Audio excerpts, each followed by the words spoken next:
Okay. Is it being recorded now? Yeah, it is being recorded.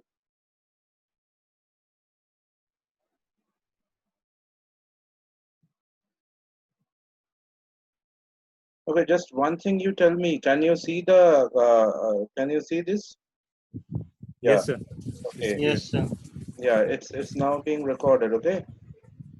Okay. Okay.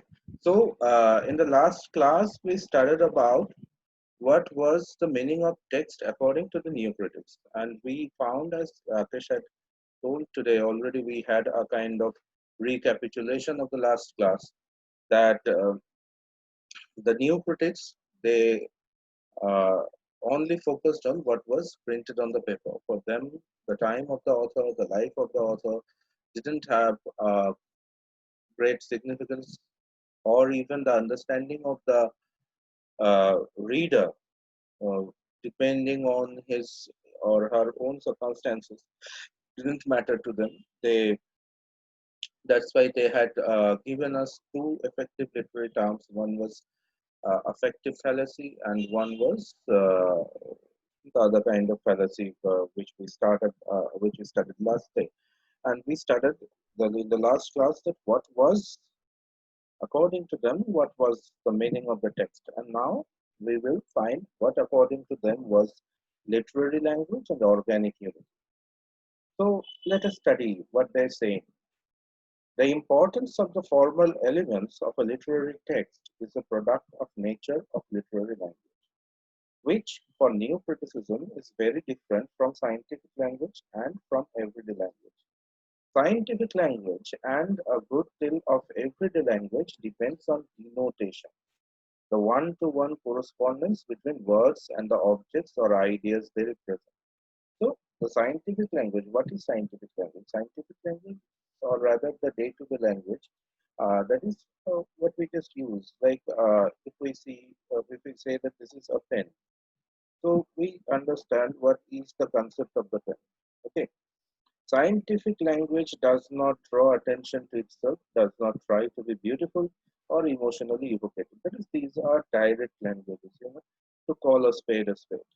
Its job is to point out not to itself, but to the physical world beyond it, which it attempts to describe. Literary language, in contrast, depends on connotation, on the implication, association, suggestion, and evocation of meaning. Okay, am I being audible to you people? Yes, sir. Yes, sir. Okay, Yes, sir. Perfectly well. Yes, sir. so on the implication, association, suggestion, and evocation of the meanings of states of meaning, for example, while the word father denotes male parents, it connotes authority, protection, responsibility. So literary language. So look at the difference between literary language. Like when you call a father biologically or in a scientific language, it will mean a male parent, Baba. But with that word, we attach several concepts. What are the concepts?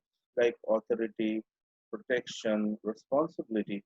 With the word father, these things come into our mind. So this is the difference between the literary language and the scientific language. In addition, literary language is expressive. It communicates tone, attitude, feeling. Okay, like when you say, I prefer book than phone.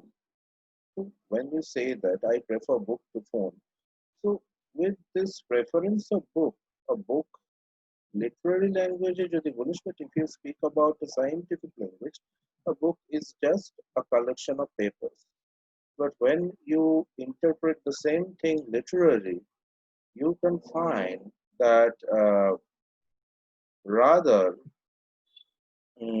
what happens?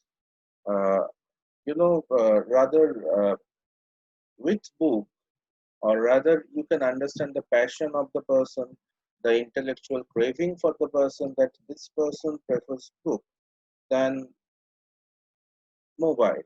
So we a kind we get a kind of like a preference for this person, or rather we think positively for this person.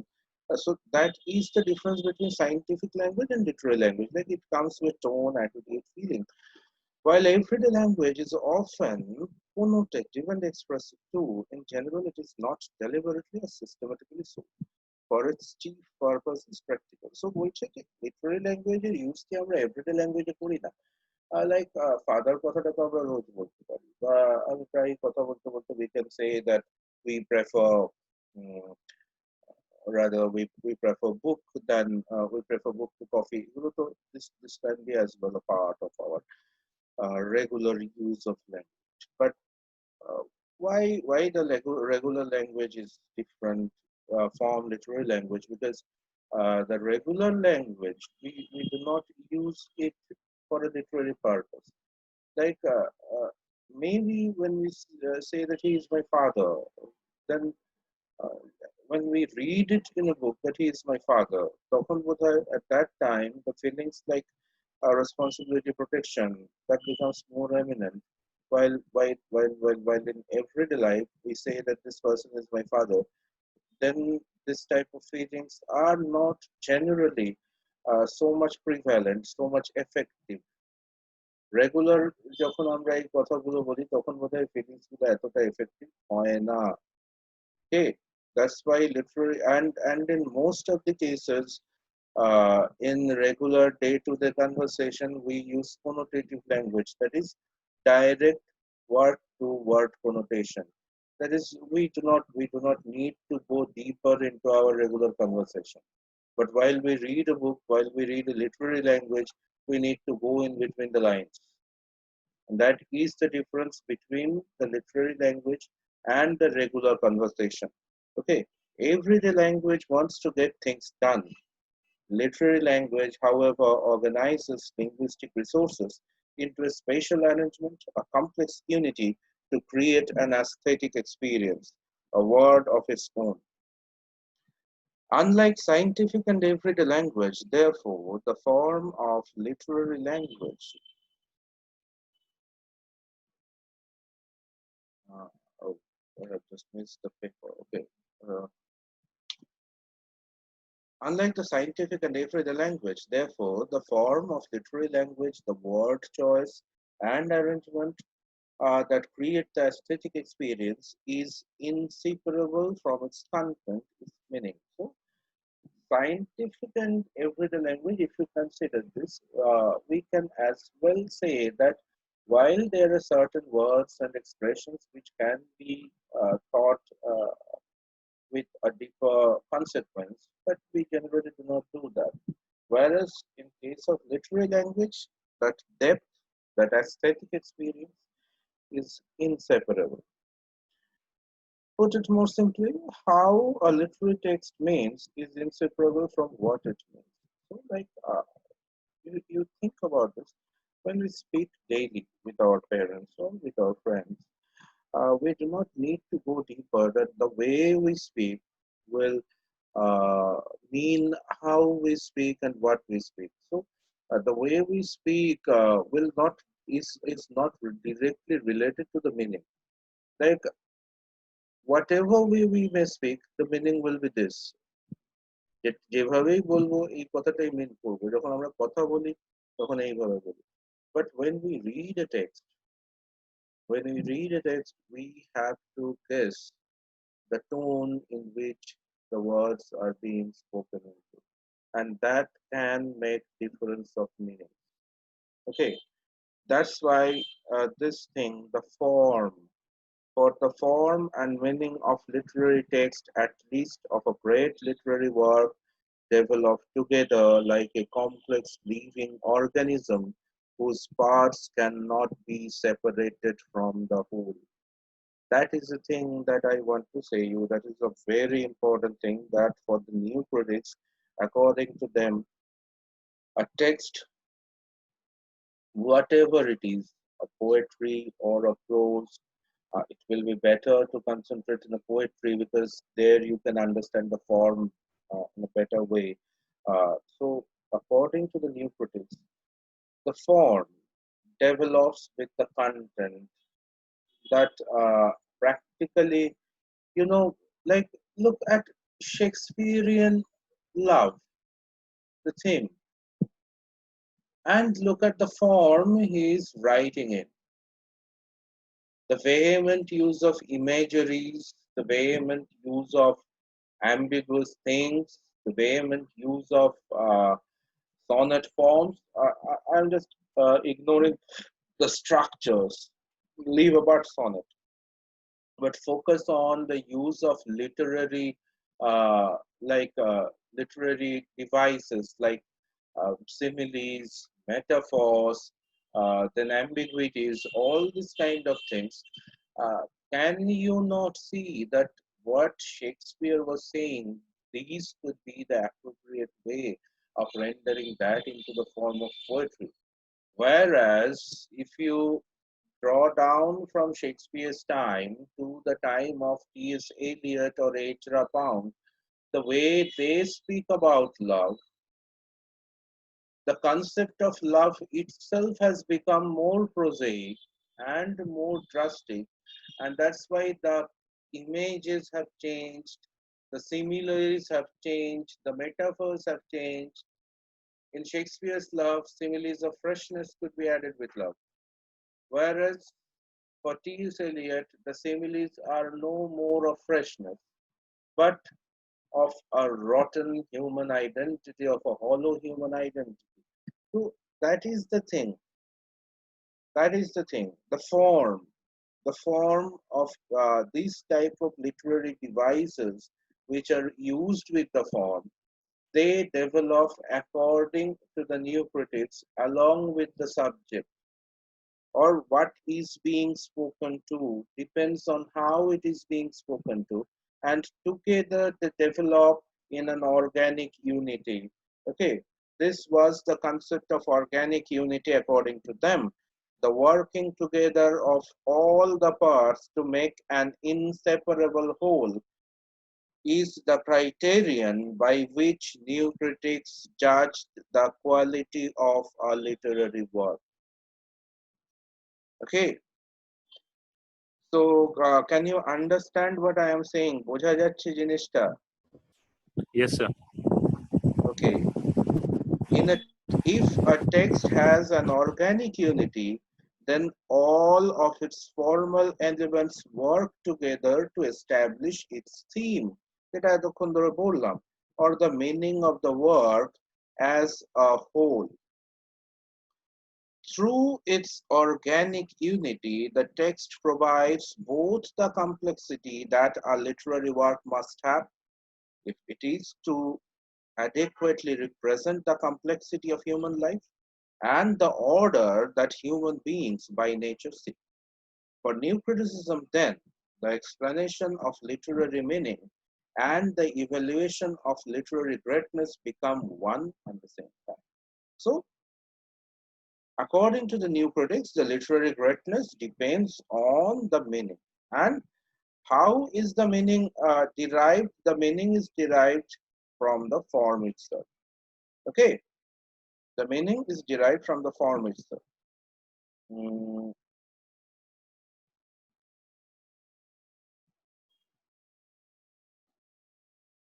New critics explained a text organic unity. They were also establishing its claim to greatness. Let's take a closer look to each of the criteria of literary value embodied in organic unity, that is complexity of order.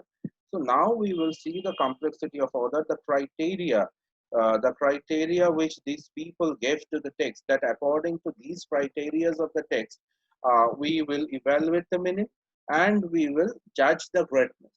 Right? For new criticism, the complexity of a text is created by the multiple and often conflicting meaning woven through it. And these meanings are product primarily of four kinds of linguistic devices: paradox, irony, ambiguity, and tension. So these are the things I am saying, that how to develop meaning. According to them, you read the words printed on it. But how do you read? You read according to the form, and what, not the structure of the form, but the language of the form. Okay, so what kind of linguistic devices are used in the form becomes important. And what are they? Paradox, irony, ambiguity, and tension. Briefly, paradox is a statement that seems self contradictory but represents the actual way things are. For example, it is a biblical paradox that you must lose your life in order to gain. So, suppose in Bible there is a line. So, how we can derive meaning from paradox? You have to understand. Mm, in a biblical line, it is said that you must lose your life in order to gain. And out of the surface, the phrase seems very self-contradictory. Then how I am to gain a life if I am to lose it? Okay. However, the phrase means that by giving up one kind of life, the transitory life of flesh, you gain another more important kind of life, the eternal life of the soul. So in Bible there is the concept of afterlife. There is the concept of redemption. So when you die in your earthly life, then only you are redeemed. Then only you are what I would say, you are pardoned by your God. And if your soul is freed, then you can enjoy enjoy the afterlife. So the line then is paradoxical. The line then is paradoxical. Similarly, a paradox of everyday experience can be seen in the old saying of Johnny Mitchell, uses so effectively in a song, Big Yellow Taxi. I do not know any of you have listened to the song, but there is a line, you do not know what you have got till it's done. Like ওই আমরা একটা বাংলায় কথা বলি না যে দাঁত গেলে দাঁতের মর্ম বুঝবে, that is when you lost your teeth then only you can understand what is the value of the teeth to you. Almost the same thing, you don't know what you have bought till it's done. So it's a kind of paradox that the thing is not with me anymore and I understand what value it used to hold in my life. So this kind of things are paradox. So the thing is that mm, for the new critics, these kinds of literary works, these are practically different from our regular conversation or rather scientific dialect. What is a scientific dialect? To call a spade a spade. And what is a regular dialect? In regular dialect, we use both the thing, the scientific connotations as well as the literary connotations. But we do not need to go deeper into it because the regular conversation is not very deep, it is a superficial thing. Whereas when in literature we have this type of expressions, we need to go deep into it. Now you will say that for them only the words matter, but I had said that not only the words, but how it is presented. The words mattered for them, but how it is presented. And think, when you say that you don't know what you have got till it's done, to understand this, you do not need to understand what the author had lost and what the author had understood about it from losing that thing, or whatever you have lost and what is your personal experience. Maybe you do not have money, you haven't had lost anything so precious in your life that would make you realize this thing, but in spite of that, you can still understand, you can still understand the meaning of just thinking deep over it. You do not need to relate it to the author's experience or to your experience. And the next thing is irony. So I think every one of you know what irony is. Irony in a simple form means a statement or even undermined by the context in which it occurs. The following description of a wealthy husband's sense of moral restitute from Edith Wharton's House of Mirth is an example of ironic statement. So irony মানে আমরা যেটা জানি যে এমন একটা sentence which just means the opposite what has happened. আর যেটা হয়েছে তার অপোজিট জিনিসটাকে মিন করছে, সেটাই হচ্ছে আয়রনি। তো আয়রনির ক্ষেত্রে একটা সেন্টেন্স দিয়েছে এডিথ ওয়াটনের হাউস অফ মার্ক থেকে। So let us read it. Once the winter, the rector would come to dine, and her husband would beg her to go over the list and see that no divorces were included. So the rector would come and her husband will say that, look, no divorces were included except those who had showed signs of penitence by being remarried to the very wealthy. So apparently, before we read this part from expect, we seem that this husband, her husband, is against divorce. But ironically, he supports divorce only if the woman marries someone of better economic prospect. Okay, so this is a kind of irony. So when you see this or when you read this, these are the things that makes or that add to the greatness of a text, that add to the literary greatness of a text. And for this, to understand the connotations of this, you do not need to understand uh, the author, or you do not need to relate it to your life. Maybe you have never been a victim of any kind of divorce. Maybe you have never been married, but that doesn't suggest, maybe the author is not yet married, but it doesn't suggest that you will not understand the meaning of this part. And because this is an irony, this is not a direct statement. It is not, or it encourages a kind of deeper thought. It has literary greatness. Any kind of irony, according to the new critics, they encourage a kind of deeper thought into the subject and therefore is of greater interest. One good example can be given from a modern work, Toni Morrison's The Bluest Eye. It's a very good novel. If you want to read, then it's a good read. Like an example of an ironic event can be seen in Toni Morrison's The Bluest Eye. When Piccola finally receives the blue eyes she has wished for so desperately. Okay, so running out of time, we will, so 10 minutes we have now. So the bluest eye where Piccola, so her wish has been fulfilled only because she has lost the touch with reality so completely that she believes her brown eyes are blue. So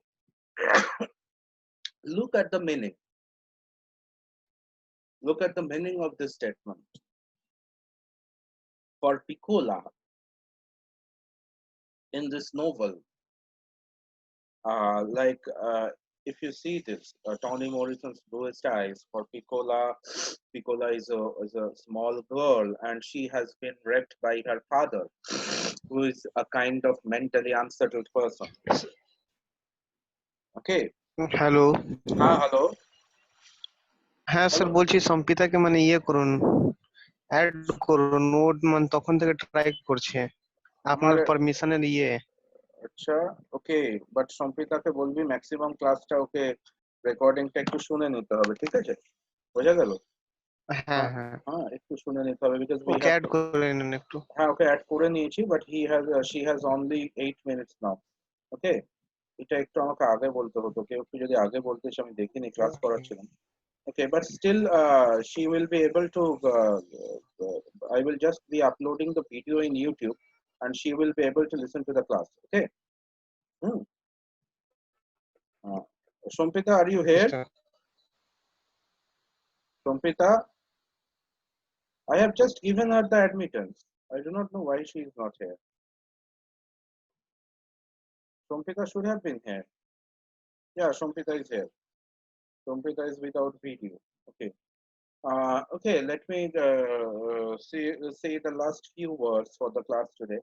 So the thing is that in Bluest Eye, Piccola is a girl who was brutally raped by her father, who was mentally unsettled, and then she was a victim. She was victimized, and she was a victim of, even in an American society, she was a victim of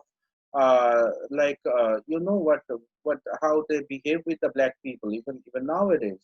So she was a victim of that thing. She was socially secluded even in her community because she was raped. And then all she wanted from God was having a blue eye. Why she doesn't have the blue eye like the white people? That is, looking through the blue eye. That means she wanted to turn herself into a white people because the white people are revered in the society, not the black people. But when she becomes mad at the end of the novel, she becomes mentally unsettled. She suddenly starts believing that she has become a white person. And now she has the blue eyes. And when she sees that, when a wish is fulfilled, then she has lost the touch with the reality. That is the irony in the novel. So you can understand. To understand this, to understand what happens to her, uh, you do not need to relate it with yourself, or you do not need to relate it with Toni Morrison, but you need to relate it with this character itself, Piccola, and her experiences which are narrated in the novel. So therefore, the meaning itself will come out of the book itself, according to the new critics. Okay, and according to them, irony is a matter of deeper thought. Okay, and in the next class, today we have discussed about irony, and today we have discussed about so brief যদি আজকের ক্লাসটা করি then it will come out that we have discussed about the difference between scientific language. What is the scientific language? That is direct connotation, to call a spade, to call a TV a TV, the regular conversation or regular connotation, which means that there will be some literary language, but and there will be the regular direct connotation like the scientific language, but there is no need to think deeper. But we have also studied what literary language is. In the literary language, there is a need to study or think deep into it. And according to the new critics, there are four ways in the literary language which makes think deeply. What are they? The first one is, according to that, so Rakesh, what is the first one? The first one is paradox, and the second one is irony. The third one is ambiguity, and the fourth one is tension. In today's class, we had seen what paradox or how paradox and irony works. In the next class, we will find ambiguity and tension, and with that, we will end our class. And after that, we will have a kind of brief introduction regarding how this movement appeared and how it ended in Europe. Sorry, in America. Okay, that's how we will end our class. In the next class, we will end new criticism. Okay. So can you people just open your video, everyone? Sompita, what is the problem? You have raised your hand. Sompita, hello Sompita, please unmute yourself. আসলে অডিওটা connect হচ্ছে না বলছি Acha, okay, listen to one thing. I think it will not be any kind of problem because the whole class has been recorded. Okay, whatever I have explained has been recorded. And in that case, I will be uploading this in YouTube and you will be able to listen to that. Okay. So whoever wishes, he or she can listen to it from my YouTube channel. I will be sharing with you the link before tonight. Okay. Okay And whatever Baki Jara Chile, the rest of you, the three of you, have you people understood what I have said? একটু একটু sir একটু একটু এবার বাকিটা আরেকবার ক্লাসটা করো and you have the book, হ্যাঁ go sir through it, you will make it clear. হ্যাঁ Okay, স্যার বোঝা গেল? হ্যাঁ And Rakesh, what about হ্যাঁ you? হ্যাঁ Why you are unmuted? ওরও অডিও মানে কাজ করছে না Okay, I think এই ভিডিওটা আমি আপলোড করে দিচ্ছি, that will solve your problem. Okay? হ্যাঁ স্যার হ্যাঁ Okay, so this is for today, huh? হ্যাঁ স্যার Bye.